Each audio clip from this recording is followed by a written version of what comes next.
One of my first jobs, it was unofficial, certainly off the books, was when I was about 8 or 9 years old, and I used to hang around this little corner grocer in a downtown area. An elderly German man ran this business. He was just a charming individual, knew everyone for a 4 or 5 block radius.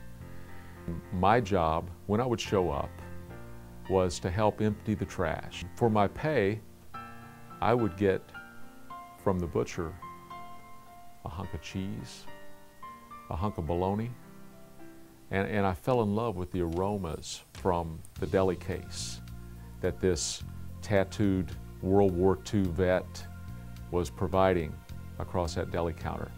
It was the beginning of a lifelong love affair with food, and it started right there in that small store. Mr. Clapp, the proprietor of the store, was the real service exemplar in this situation, because he knew and seemed to connect with virtually everyone that came through the door.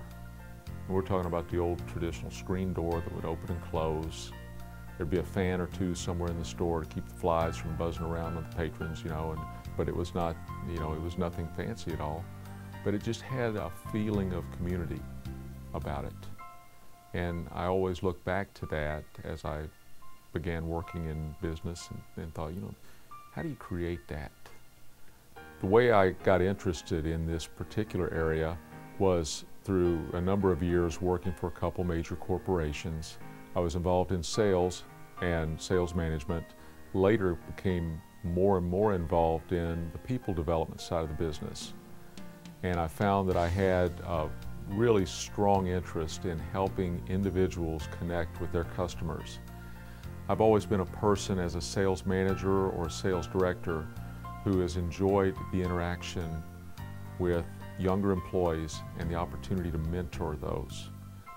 And I found that as time went on, I began to enjoy that process much more than the process of shipping another warehouse full of product or meeting a deadline or reaching a quota, because the work I was doing I felt had meaning for me and for the people with whom I was working, because not only did they become a better salesperson or a better marketer, they were able to relate more effectively to their friends and family and others around them. In the mid-90s, I really got involved with the idea of customer engagement.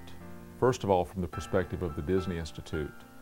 I went to several of the Disney Institute courses, attended them myself, also took several groups to the Disney Institute. And by the end of the 90s, I was really excited about the idea of working with teams and with individuals to create compelling customer experiences.